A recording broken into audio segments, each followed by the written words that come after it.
Next, limitation of multinational companies. अब देखिए multinational companies का फायदा है तो कुछ लिमिटेशंस भी है।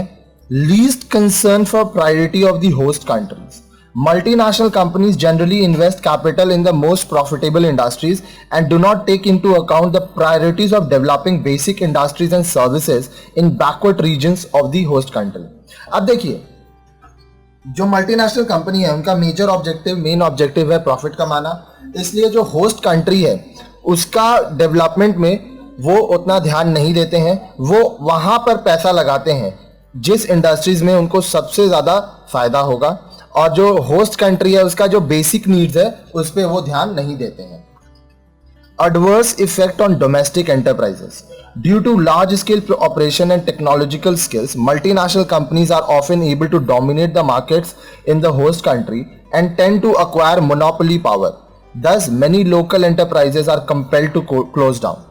अब देखिए जो डोमेस्टिक एंटरप्राइजेज है, जैसे मैं आपको इसके पहले एग्जांपल दे चुका हूं, मान लीजिए इंडिया है, इंडिया में कोई एमएनसी रजिस्टर होता है और वो बांग्लादेश में अपना ब्रांच खोलता है, एमएनसी वहां पे भी काम करता है, तो बांग्लादेश होस्ट कंट्री हो गया। तो ये एक एग्जांपल है, यहाँ पे कोई भी कंट्री का आप एग्जांपल लिख सकते हैं एग्जाम में। तो यहाँ पे देखिए क्या बोल रहा है कि जब इंडिया से यहाँ पे कंपनी गया, एमएनसी गया, ठीक है, एमएनसी के पास अच्छा टेक्नोलॉजी है, लार्ज स्केल ऑपरेशन है, जो प्रोडक्ट बन रहा है उसका कॉस्ट कम पड़ रहा है, लेकिन जो लोकल एंटरप्राइजेज हैं, जो बांग्लादेश में छोटे छोटे एंटरप्राइजेज हैं, उनके पास लार्ज स्केल ऑपरेशन तो है नहीं, उनका जो कॉस्ट है वो कंपैरेटिवली ज़्यादा होता है, तो इसलिए बहुत सारे जो छोटे छोटे एंटरप्राइजेज होते हैं वो बंद हो जाते हैं, क्योंकि वो कंपटीशन नहीं दे पाते हैं एमएनसीज को। Change in tradition. Consumer goods which are introduced by multinational companies in the host countries do not generally conform to the local culture's norms. Thus, consumption habits of people as regards to food, dress tend to change away from their own cultural heritage.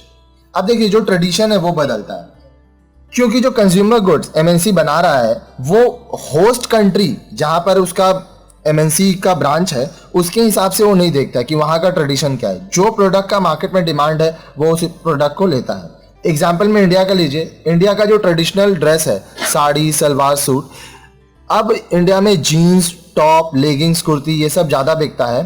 तो क्या होता है, इससे MNCs ये सारा production ज़्यादा करते हैं और भारत का जो ट्रेडिशन है in terms of dressing sense वो काफ़ी बदल चुका है।